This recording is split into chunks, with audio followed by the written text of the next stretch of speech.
What if I told you that some of the men who became President of the United States were also slave owners?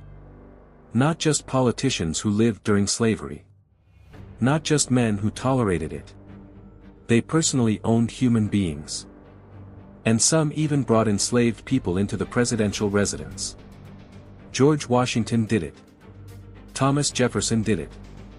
James Madison did it. Andrew Jackson did it. James K. Polk did it. And others followed. In fact, historical records identify at least 13 U.S. presidents who owned enslaved people at some point in their lives. 8 presidents had enslaved people working in or around the White House during their administrations. But the most disturbing part isn't simply that they owned slaves. It's what happened when those enslaved people tried to take control of the one thing their owners could not legally give them, their freedom. Because behind the portraits, monuments, and presidential biographies were people like Ona Judge and Sally Hemings. And their stories expose a side of America's founding that is much harder to celebrate. George Washington is remembered as the first president of the United States. The general who led the Continental Army. The man who became a symbol of American independence.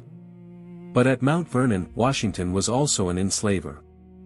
Hundreds of enslaved people lived and worked on his properties over the course of his life. And slavery at Mount Vernon was enforced through surveillance, punishment, forced labor, and the threat of sale. Washington's own records show that whipping was used against enslaved workers, and in one documented case, Washington approved the whipping of an enslaved seamstress named Charlotte after she argued with an overseer and refused to work. But then there was a woman who decided she would not accept that life. Her name was Ona Judge. Ona had been enslaved in the Washington household since childhood. She eventually became Martha Washington's personal maid. When George Washington became president, Ona was taken with the presidential household first to New York and then to Philadelphia. She worked directly around the First Lady. She helped Martha Washington dress. She cared for her clothing. She ran household errands. She was close enough to the most powerful family in America to see presidential life from the inside. But Philadelphia was different from Mount Vernon. There was a large free black community. There were abolitionists. And Ona began to realize something: freedom was possible. Then she overheard something that terrified her. She was going to be given to Martha Washington's granddaughter, Eliza Parke Custis Law. Ona later explained that she was determined never to become that woman's slave. So she made a decision. In May 1796, while the Washingtons were eating dinner, Ona Judge walked out. And she disappeared. She eventually reached Portsmouth, New Hampshire. But George Washington didn't simply accept her escape. He tried to get her back. Washington had signed the Federal Fugitive Slave Law of 1793, which gave slaveholders a legal mechanism to pursue people who escaped across state lines. He asked officials to help locate Ona. He wanted her returned. And years later, he made another attempt. In 1799, Washington sent his nephew, Burwell Bassett Jr., to New Hampshire. Bassett found Ona. And although Washington had cautioned against methods that might cause trouble, Bassett was prepared to take her by force. But someone warned Ona. A sympathetic U.S. senator helped ensure she could escape before Bassett could seize her. Ona fled again. She never returned. She eventually married, had children, and remained in New Hampshire. George Washington died in 1799. Ona Judge lived until 1848. The president died owning the institution he had defended. The woman he tried to reclaim died free. And Ona wasn't the only person Washington pursued. At Mount Vernon, other enslaved people ran away too. Some were advertised in newspapers. Some were recaptured. And punishment could include whipping, reassignment to harsher labor, and even sale to another plantation. So when we look at the statue of Washington today, we have to remember something: the man who helped create a country built around liberty was also a man who denied liberty to people under his own control. Then came Thomas Jefferson. The man who wrote, "All men are created equal." But Jefferson was also an enslaver. At Monticello, enslaved people cooked his food, made his clothing, worked his land, built and maintained his estate, and remained legally under his control. Jefferson owned at least hundreds of enslaved people throughout his lifetime. But one story has become impossible to separate from his legacy. The story of Sally Hemings. Sally was born into slavery. She belonged to the Hemings family, whose members were enslaved by the Jefferson family. And this is where the story gets especially disturbing. Sally was 14 years old when she traveled to France with Jefferson's daughter. Jefferson was then in his 40s. And Sally was still legally enslaved. According to the recollection of Sally's son Madison Hemings, the relationship with Jefferson began in France, and Sally was pregnant by Jefferson when she returned to Virginia at age 16. The exact circumstances and nature of their relationship cannot be known with certainty because Sally left no known written account. But the power imbalance is impossible to ignore. She was a 14-year-old enslaved girl, and he was a man in his 40s who legally owned her. That's the part that often gets softened into the word relationship. But stop and think about what that word hides. She was 14. He was 44. And she was enslaved. Paris created a strange situation. Under French law, enslaved people could potentially seek their freedom. Sally therefore had an opportunity that she rarely had anywhere else. She could have tried to remain in France. But she returned to Virginia. According to the historical record preserved at Monticello, she negotiated what the Jefferson family later described as extraordinary privileges and secured a promise that her future children would eventually be free. Then Sally returned to Monticello. And she remained enslaved. She later had at least 6 children. 4 survived to adulthood. And according to the Thomas Jefferson Foundation's research, the evidence indicates a high probability that Jefferson fathered all 6 of Sally Hemings's children recorded in the plantation records. Think about the contradiction. The man who wrote about equality possessed a woman who could not legally consent to leave him. And the children born from that relationship were born enslaved. They were Jefferson's children. But under Virginia law and the system of slavery, they inherited their mother's enslaved status. Jefferson eventually allowed or arranged freedom for all of Sally Hemings's surviving children. But he never formally freed Sally during his lifetime. She remained enslaved until Jefferson's death in 1826, after which she was permitted to live with her sons. And this is where history becomes especially uncomfortable. For generations, people argued over whether Jefferson was the father of Sally's children. Then came DNA testing. In 1998, researchers found a genetic link between descendants of Sally's son Eston Hemings and the Jefferson male line.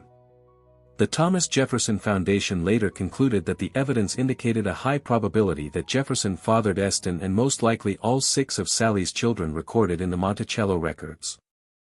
But there is another important question. What did Jefferson's system look like for the other enslaved people at Monticello? Enslaved people worked in agriculture, domestic service, construction, blacksmithing, carpentry, and other skilled trades. Jefferson sometimes tried to avoid physical punishment and used financial incentives with some enslaved artisans. But that did not change the fundamental reality.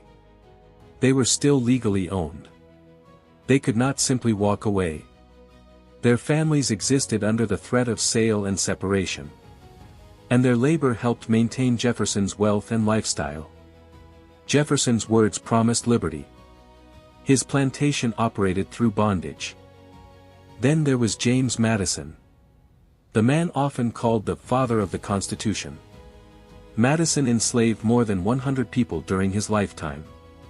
At Montpelier, enslaved people worked in the fields, maintained the plantation, prepared food, cared for the household, and served guests. And Madison's relationship with slavery reveals another contradiction. Paul Jennings, who was enslaved in the Madison household, later remembered Madison as a man who did not strike his enslaved workers. Madison instructed an overseer to treat enslaved people with humanity and kindness. But here's the problem: kindness inside slavery was still slavery.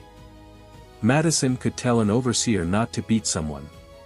But Madison still possessed the legal power to decide where that person lived, where they worked, and what happened to their family. He could own them, sell them, transfer them, and control their labor.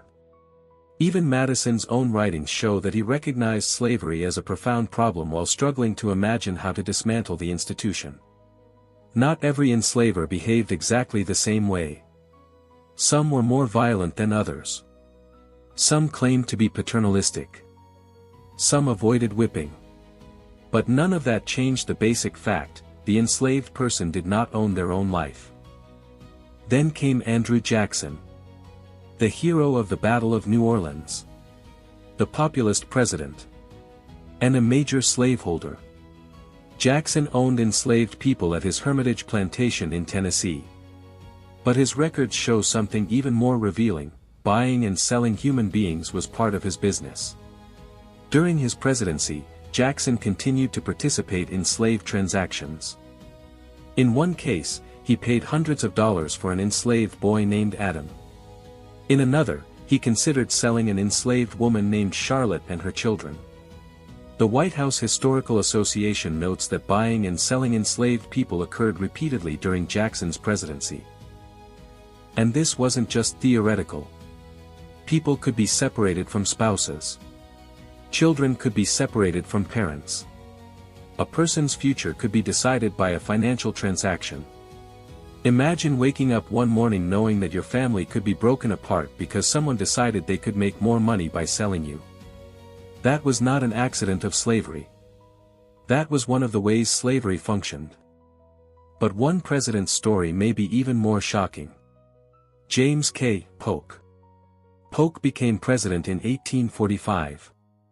And while sitting in the White House, he secretly purchased enslaved people. Not just adults. Children. During his presidency, Polk purchased 19 enslaved people. At least 13 of them were children. The youngest documented purchase was a boy named Jerry. He was about 10 years old. And Polk didn't want everyone to know what he was doing. He used agents to make purchases. He instructed them to keep the transactions quiet. Why? Because the political climate was changing. The country was increasingly arguing over the morality and expansion of slavery. Polk understood that buying children could create political problems. So he concealed the transactions. Many of these young people were sent to his Mississippi plantation. And some appear to have been separated from their families when purchased. Polk's plantation system wasn't simply about labor. It was about profit. And one of the cruelest parts of slavery was that children themselves could become financial investments. A 10-year-old wasn't viewed by the enslaver as a child who should be protected. He could be viewed as property whose labor could generate money for decades. That's what happened to Jerry and others. And while Polk was President of the United States, enslaved workers were also serving inside the White House. Henry Carter Jr., for example, worked in the presidential household during Polk's administration. So while the president was discussing the future of the nation, enslaved people were serving him inside the nation's most famous house. And here's where the story gets bigger. Washington, Jefferson, Madison, Monroe, Andrew Jackson, Martin Van Buren, William Henry Harrison, John Tyler, James K. Polk, Zachary Taylor, James Buchanan, Andrew Johnson, and Ulysses S. Grant. Historical documentation identifies at least 13 presidents who owned enslaved people at some point during their lives. Some owned enslaved people before becoming president. Some owned them while they were president. And some had enslaved workers serving in the presidential household. Zachary Taylor was the last president to keep enslaved people while living in the White House. Even the White House itself was connected to slavery. Enslaved laborers helped quarry stone, transport materials, build the structure, and later work inside it. They served as cooks, gardeners, maids, butlers, stable workers, and personal attendants. And that's why Ona Judge's story matters. Because she didn't write a constitution. She didn't command an army. She didn't become president. She didn't have political power. She had almost none. But she had something that George Washington could not completely control. A decision. She decided to run. And when Washington tried to bring her back, she refused. Sally Hemings had even less power. She was born into slavery. She was taken across an ocean. She returned to a country where she was still legally enslaved. And she negotiated the best future she could for the children she would have. She could not change the entire system. But she tried to change what that system would mean for her family. These stories remind us that history isn't only about presidents. It's about the people presidents controlled. The people whose names rarely appeared on monuments.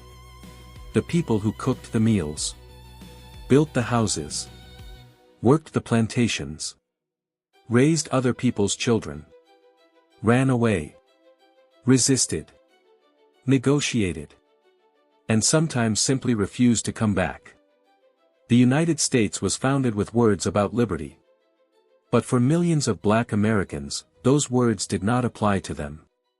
And some of the men who wrote, defended, or embodied the new republic were themselves enslavers. That's the contradiction. That's the uncomfortable history.